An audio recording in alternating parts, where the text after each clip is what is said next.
सौरमंडल की सैर कराता हूँ। वास्तविक जीवन में तो हम शायद सौरमंडल में कभी घूम नहीं पाएंगे, लेकिन आभासी या कंप्यूटर ग्राफिक्स की दुनिया में तो घूम ही सकते हैं। वैसे तो मानव की पहुंच पृथ्वी से बाहर सिर्फ चांद तक ही है, लेकिन ये ब्रह्मांड बहुत बड़ा और विशाल है, जिसमें ढेर सारे तारे या सूर्य मौजूद हैं। दोस्तों, ये हमारी आकाशगंगा है, मिल्की वे, जिसमें करोड़ों मनमोहक तारे हैं। हमारा सूर्य भी इन्हीं तारों में से एक है। इन करोड़ों तारों में से अधिकांश तारों के इर्द गिर्द ग्रह चक्कर लगाते हैं, जिनमें से बहुत सारे ग्रहों पर जीवन भी हो सकता है। धरती से बाहर उसी जीवन की तलाश हमारे वैज्ञानिक हमेशा से करते आए हैं, लेकिन आज तक सफल नहीं हुए। इन तारों में से होते हुए आप जैसे जैसे हमारे सूर्य की ओर बढ़ोगे, एक एक करके सभी ग्रह आपके सामने से गुजरते जाएंगे। दोस्तों, सबसे पहले आपके सामने आएगा प्लूटो। सन 2006 से पहले तक प्लूटो को हमारे सौरमंडल का 9वां ग्रह माना जाता था, लेकिन बाद में वैज्ञानिक खोजों से यह साबित हुआ कि हमारे सौरमंडल के बाहर पत्थरों का एक बहुत बड़ा घेरा है और प्लूटो उसी घेरे का एक हिस्सा है। उस घेरे में प्लूटो जैसे असंख्य छोटे छोटे ग्रह हैं, इसलिए प्लूटो समेत उन सभी ग्रहों के लिए बोना ग्रह नाम की नई श्रेणी बनाई गई। जैसे ही हम प्लूटो से आगे बढ़ते हैं तो हमें नेपच्यून नामक ग्रह मिलता है। इस ग्रह के चारों ओर धुंधले से छल्ले हैं जो गैसों से मिलकर बने हैं। नेपच्यून की संरचना ठोस होने की बजाय संगठित गैसों की है, इसलिए अगर हम इस ग्रह पर खड़े होने की कोशिश करेंगे तो ग्रह के अंदर धंस जाएंगे। ये ग्रह पृथ्वी से 17 गुना ज्यादा बड़ा है। इसे सूरज की परिक्रमा पूरी करने में पृथ्वी के 164 वर्ष लग जाते हैं। सूर्य से इसकी दूरी 450 करोड़ किलोमीटर है। नेपच्यून से आगे बढ़ने पर सौरमंडल का 7वां ग्रह यूरेनस आता है। यूरेनस भी नेपच्यून की ही भांति बर्फ का गोला है। इसका धरातल भी ठोस नहीं है, बल्कि ये गैसों और बर्फ से मिलकर बना है। सूर्य से इसकी दूरी लगभग 287 करोड़ किलोमीटर है। ये सौरमंडल का सबसे ठंडा ग्रह है, जिसका तापमान -224 डिग्री औसतन रहता है। इसके छल्ले भी नेपच्यून की तरह ही धुंधले हैं। अब तक इसके 13 छल्लों की खोज हो चुकी है। इसके चारों ओर छोटे छोटे 27 उपग्रह परिक्रमा करते हैं, ठीक वैसे ही जैसे कि हमारा चांद। दोस्तों, इसके बाद नंबर आता है सैटर्न यानी शनि ग्रह का। शनि के चारों ओर बेहद चमकदार छल्ले हैं। ये ग्रह हमारी पृथ्वी से 700 गुना बड़ा है। सूर्य से इसकी दूरी करीब 142 करोड़ किलोमीटर है, जो कि नेपच्यून और यूरेनस की तुलना में काफी कम है।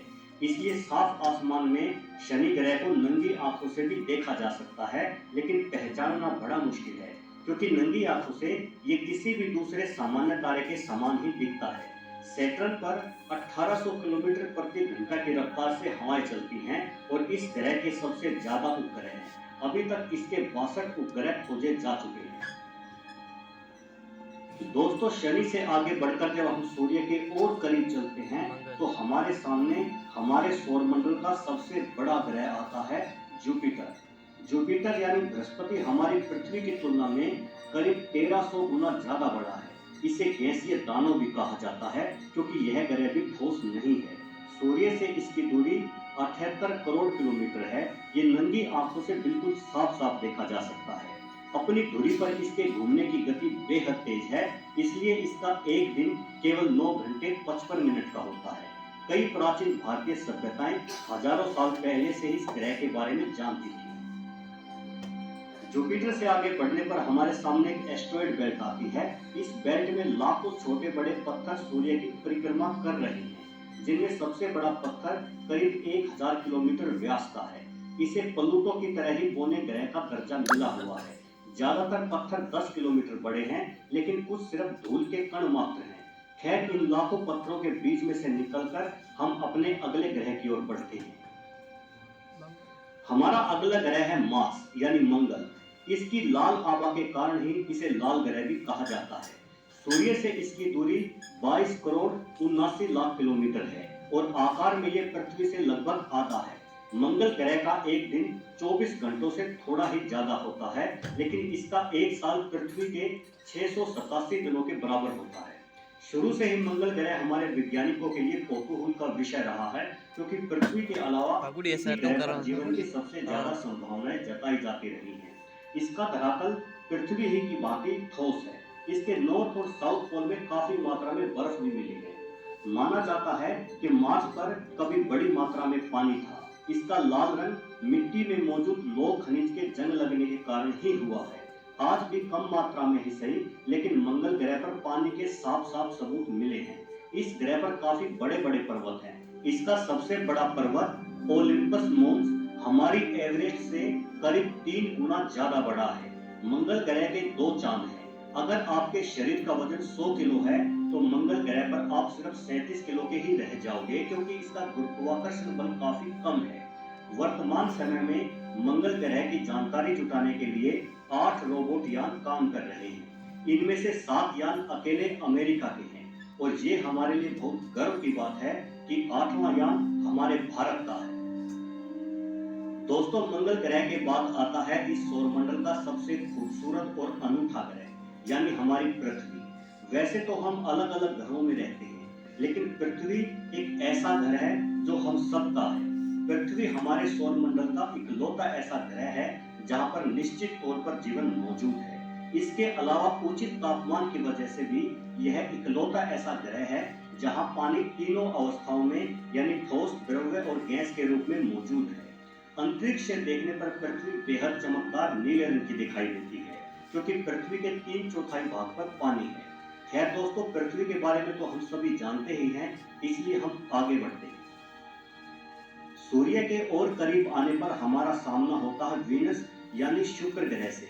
शुक्र ग्रह की सूर्य से दूरी लगभग 11 करोड़ किलोमीटर है। इस ग्रह का कोई चंद्रमा नहीं है। शुक्र ग्रह आकार में पृथ्वी से थोड़ा सा ही छोटा है, लेकिन ये ग्रह बेहद अजीब है और सौरमंडल में मौजूद किसी नरक के समान है। इस ग्रह पर सल्फ्यूरिक एसिड के बादलों की मोटी परत है और यहाँ तेजाब की बारिश होती रहती है। भले ही ये सूर्य के सबसे निकट ना हो, लेकिन अपने बादलों की वजह से ये सबसे गर्म ग्रह है। इसका तापमान 462 डिग्री सेल्सियस तक पहुंच जाता है, यानी ये एक तेजाब की भट्टी के समान है। इसके अलावा शुक्र ग्रह हमारे सौरमंडल का इकलौता ऐसा ग्रह है जिसमें सूर्य पश्चिम से निकलकर पूर्व में छुपता है, क्योंकि यह सभी ग्रहों की तुलना में उल्टा घूमता है। सबसे बड़ा कमाल यह है कि पृथ्वी के दिनों के हिसाब से शुक्र ग्रह का एक साल तो 224 दिन का होता है, लेकिन एक दिन 243 दिनों का, यानी शुक्र ग्रह का एक दिन उसके एक साल से भी ज्यादा बड़ा है। शुक्र ग्रह पृथ्वी से देखने पर सूर्य और चंद्रमा के बाद सबसे ज्यादा चमकने वाला आकाशीय पिंड है और इसे नंगी आंखों से बड़ी ही आसानी से देखा जा सकता है। हमारे सौरमंडल के अगले ग्रह के बारे में जानने के लिए हमें सूर्य के करीब, या कहिए बेहद करीब जाना होगा। सूर्य के काफी करीब जाने पर हमें सूर्य के सबसे निकटतम ग्रह मरकरी यानी बुध के दर्शन होते हैं। बुध ग्रह सूर्य से औसतन 5.5 करोड़ किलोमीटर दूर है। ये ग्रह सूर्य की बहुत तेज गति से परिक्रमा करता है, जिससे इस ग्रह के सिर्फ 1.5 दिनों में ही इसका 1 वर्ष पूरा हो जाता है। ये हमारे सौरमंडल का सबसे छोटा ग्रह है। बुध ग्रह का दिन का तापमान 450 डिग्री सेल्सियस तक पहुंच जाता है, लेकिन रात का तापमान -176 डिग्री सेल्सियस ही रह जाता है, क्योंकि गर्मी को रोकने के लिए इसमें वायुमंडल नहीं है। ये ग्रह शनि के चंद्रमा टाइटन और बृहस्पति के जेनिमीड से भी छोटा है। हालांकि प्लूटो बुध ग्रह से भी छोटा है, लेकिन वैज्ञानिक प्लूटो को अब ग्रह नहीं मानते, बल्कि उसे बोना ग्रह का दर्जा दिया गया है। तो दोस्तों, ये थे हमारे सौरमंडल के 8 ग्रह जो हमारे तारे यानी सूर्य की परिक्रमा करते हैं।